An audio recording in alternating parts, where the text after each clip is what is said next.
Parashat Vayelech. Vayelech est une paracha où Moshe Rabbeinu fait ses adieux à Israël. Il leur dit justement, Ben Mea ve'esrim shana anochi hayom. Aujourd'hui, je suis âgé de 120 ans. On parle de quoi? On parle d'un jour, le jour de la mort.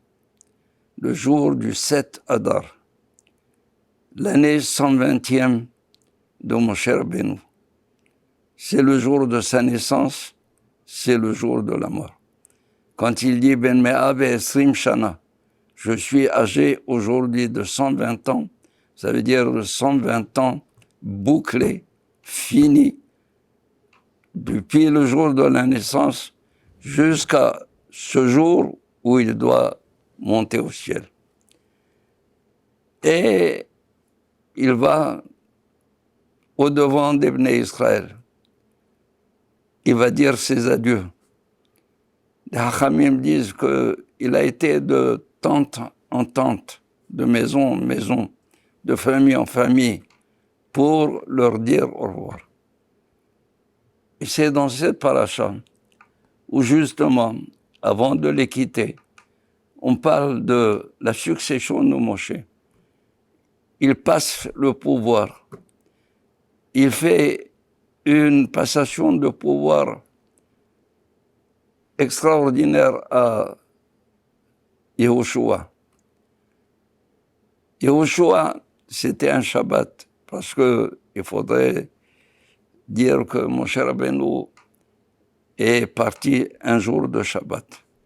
Un jour de Shabbat, les Hachamim disent à Mincha, c'est une des raisons pour laquelle on fait aussi le Tzidkat Techa après la prière de Mincha. Bien, Moshe Rabbeinu, il a invité Yehoshua à venir en sa présence faire un sermon au Bnei Israël. Pour quelle raison? Pour quelle raison Moshe Rabbeinu fait-il cela? C'est au contraire lui donner la scène en sa présence, lui donner la possibilité de parler au Bnei Israël. Parce qu'il veut éviter que le lendemain, après la mort de Moshe Rabbeinu, que les Bnei Israël ne puissent pas lui dire, du temps de Moshe Rabbeinu, tu n'avais pas le droit à la parole, tu n'as jamais parlé. Qui tu es maintenant pour parler? Vient Moshe, il prépare justement une situation comme celle-ci, où il veut éviter à Yehoshua bin Nun l'affront de quelqu'un qui est effronté, qui peut lui dire une chose pareille. Yehoshua bin Nun, bien qu'il était modeste, et on a dit le jour de la mort, comment on l'a appelé? Hoshéa. Hoshéa. Pourquoi? Pourquoi on ne l'a pas appelé Yehoshua bin Nun?